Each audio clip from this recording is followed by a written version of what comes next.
One will please rise and give the pledge. I pledge allegiance to the flag of the United States of America and to the republic for which it stands, one nation, under God, indivisible, with liberty and justice for all.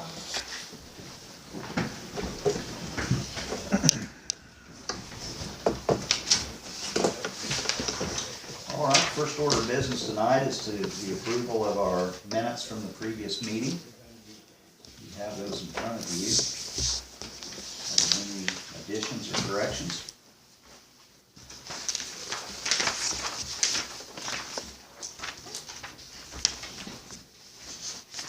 Do I hear a motion that we approve those minutes?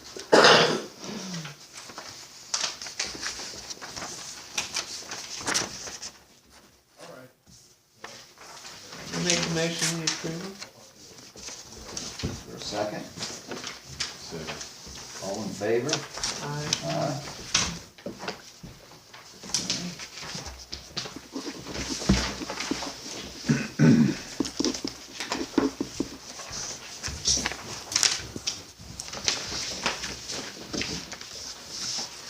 Move on to our utility report.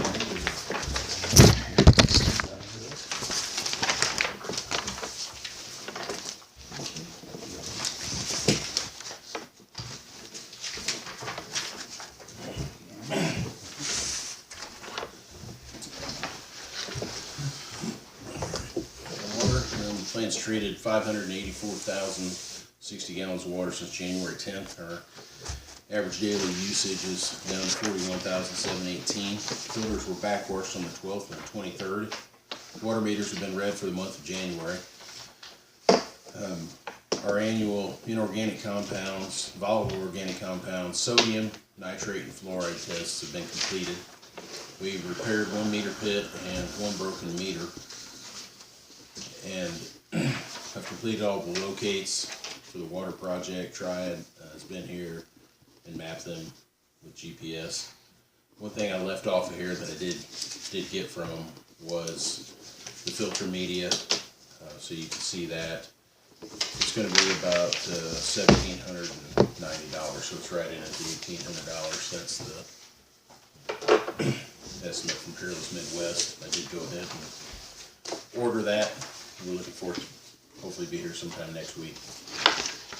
Under wastewater, been performing daily checks of the lift stations, the ponds, and the SSO during rain events.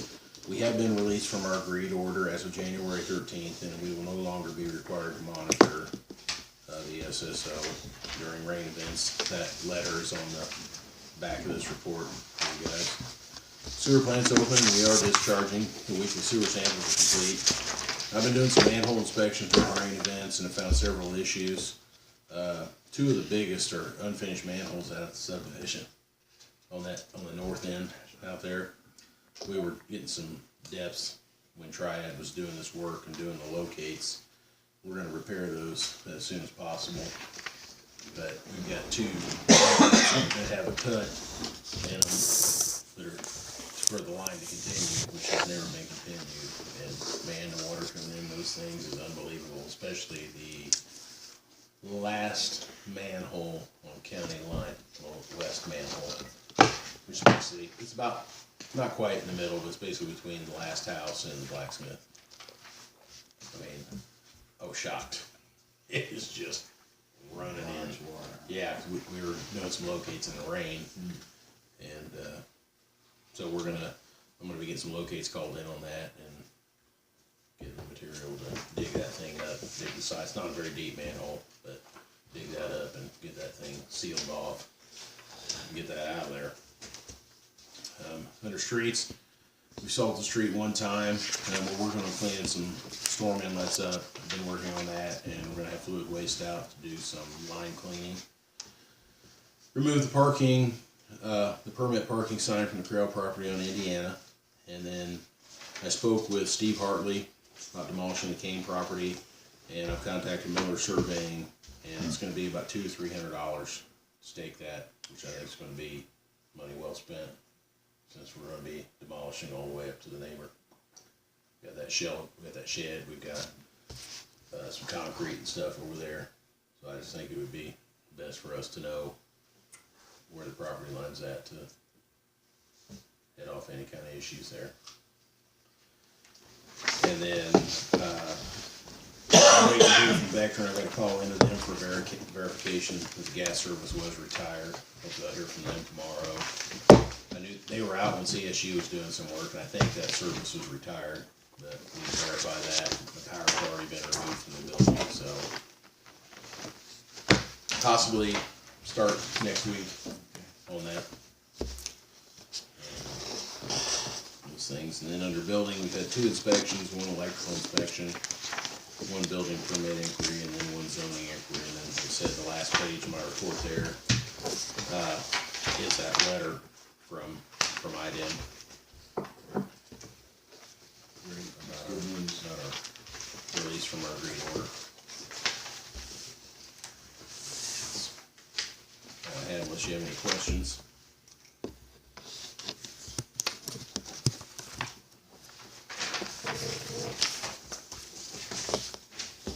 Thank you, Manny. Randy, I was gonna ask you this, concerning this, anthracite removal. Yes. Is that, I know that you quoted some prices down here and they're talking about $1,500 for a 2-man crew. No, Is it to have it removed? I'm gonna do that. I started to say, I didn't know if the manholes were big enough for a big guy to get down in and shovel it out. Yeah, we'll do it with the shovel. We've got a set of tools when we did our last. See, I've done that before and it's really not that big a thing. When we did our media replacement, we've got a set of tools out there that we only use in the building. So I was at 1,500 there. Right. We got a rake and a shovel. Basically, we're gonna come in there and shovel 10 inches off the top of that media bed, and then replace that. I think they're 80-pound bags of anthracite. They're about that big.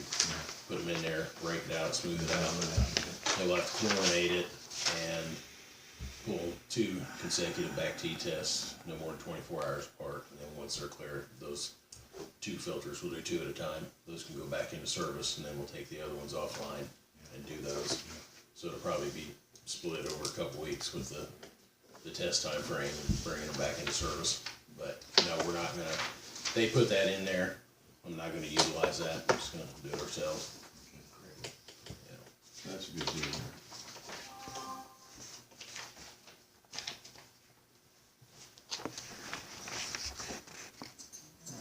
Marty's absent this evening, so Robin, do you have anything?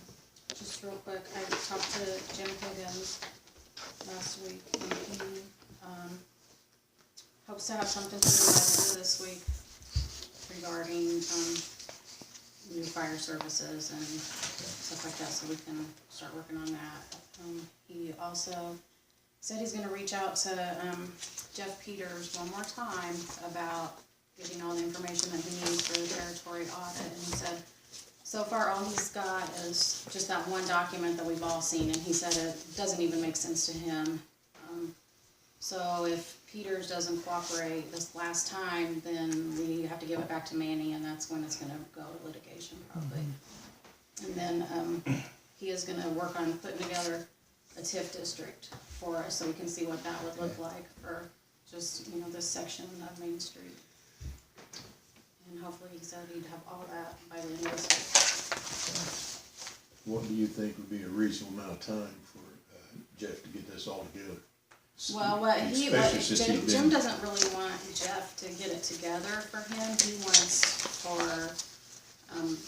He wants to just to be able to go to the trustee's office and just, like an auditor would do, and just, pull the documents that he needs as he goes. Well, I was just thinking that, it's so much wasted time already because of this issue, and then give him another chance, and, if this turns into a 60, 90-day thing again, No, he said, you know. we should probably know something by the end of this week, which way it's gonna go. I say we make a decision on it at the next town council meeting. Hopefully, Good, good.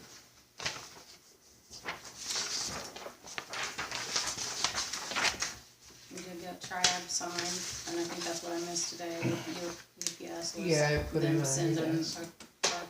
our back. We've got the grant acceptance signed, Okay. and Manny's looking at Steve Brock's contract. Okay. We don't have Amy's yet for him to look at. So I think we're on track. Yeah, before this. That's good. Thank you, Robin. Any old business tonight from the floor? Okay, we'll move on to new business. We have Mary Ann Haymaker here this evening. Hi, Noel. Hi, welcome. Thank you. I talk loud, so I'm not gonna stand up if it's okay with Okay, y'all. that's fine. I work for Hamilton Heights Youth Assistance, and I don't know if you guys know about our program. Carol Carter had this position before me. She worked in it for about a year and actually came over from Noblesville Youth Assistance. I'm employed by the county, but we work within the schools, and there's one, we're called youth advocates, and there's one of us in each school in Hamilton County. I wanted to come over to Hamilton Heights because all my kids have gone through there, and I've still got one there, and I live in Cicero, so I wanted to be here. We're 100% prevention to keep kids out of the juvenile justice system. We're big believers in if we give them something to do, they'll stay out of Sure. trouble. So what I do, I'm like a connector to services, so if there's a family that needs anything, from mental health services to, hey, I can't afford for my kid to play sports, do you think you guys could help us? We're able to do that. I just wanted to get out and over here to include Atlanta in all of this, and I wanted you guys to know who I am, what we do, because I plan on being at a lot more community events, and just doing some stuff for the kids. So you'll see me around. I want to be here. Robin and I met, I think, last year when she was doing stuff for the Earth Festival. I just want to be intertwined in the community and let families know who I am, what I do before they need me. We've had a lot of success with our program. I'll be doing a little bit of fundraising around, so if you hear people say, what's youth assistance? Just put in a good word for me that what we're doing is good stuff. It's been really cool for me to be in the school. I wasn't at Noblesville, so I get that one-on-one interaction with the kids, and it's really a neat program. I'm bringing over some ideas we did in Noblesville. We're going to have a tutoring program for middle school and high school students over at the high school.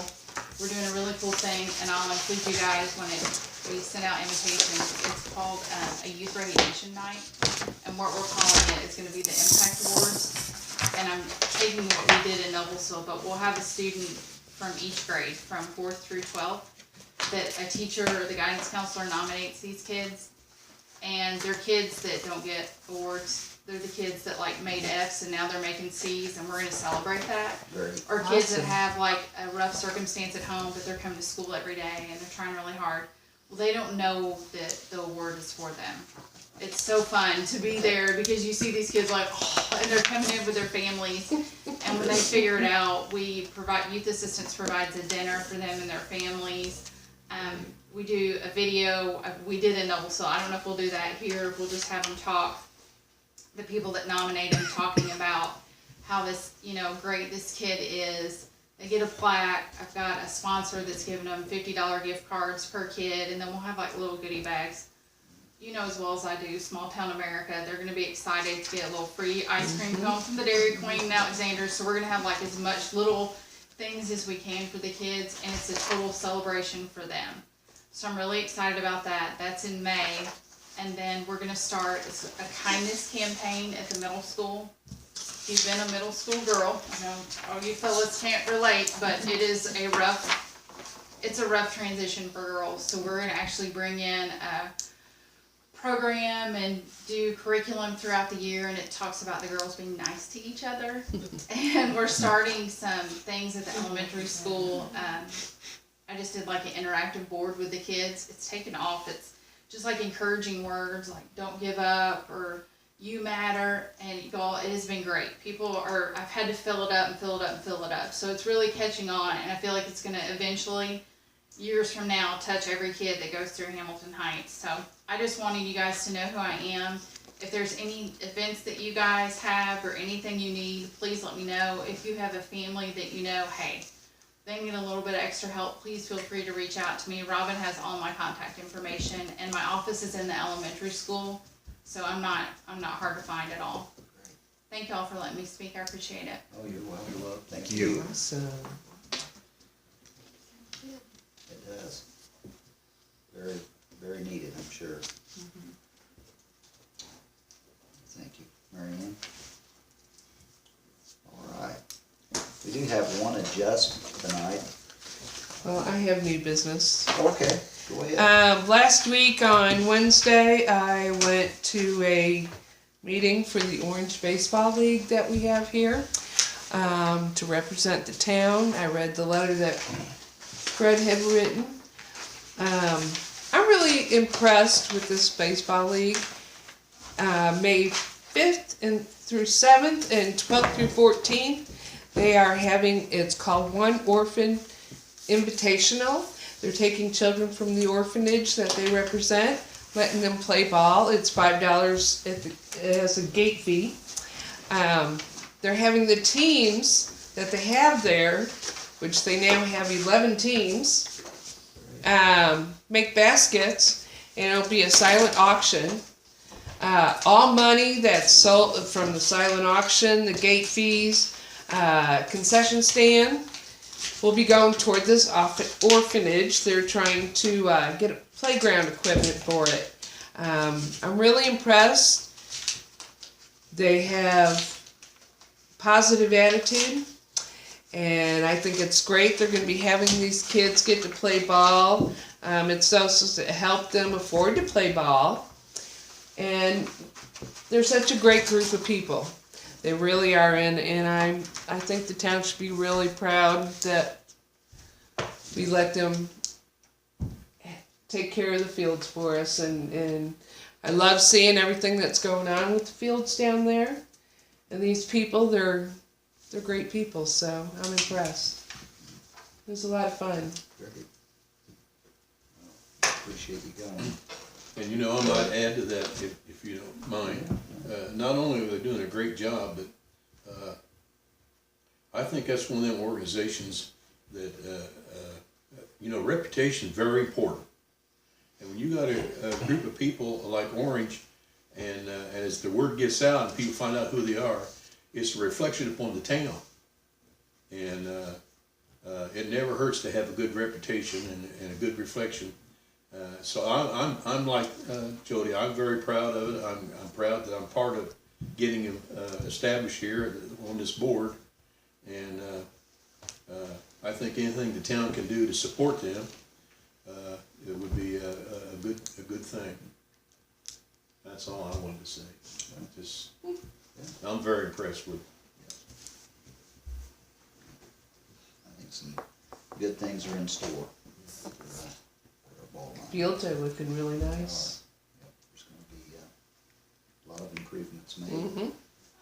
Weather breaks, hopefully we'll get to see some baseball games this summer. All right. As I said, we do have one adjustment tonight, a utility adjustment. Andy, if you can touch on that, has that been Clayton, Clayton Green? he wasn't on the league report when, No, he had a frozen pipe Okay, in his house. okay. Broke when the weather was cold. Replaced it. I hear a motion that we approve this adjustment. I make the motion we approve it. Second. All in favor? Aye. Andy is that lady behind me, Debbie, right there on the side of me. Is she still having problems? she They're had digging another again. one.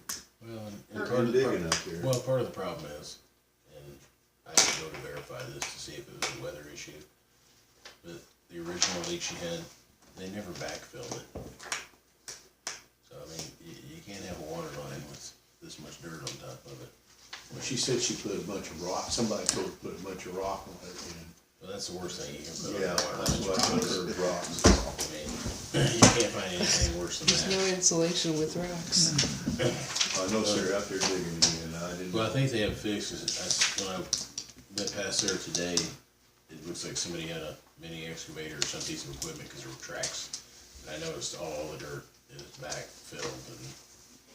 So I'm Daughter assu- said they had somebody come. Yeah, I'm assuming that the contractor came and made the repair. A professional. They did without a locate ticket, but Somebody was there today.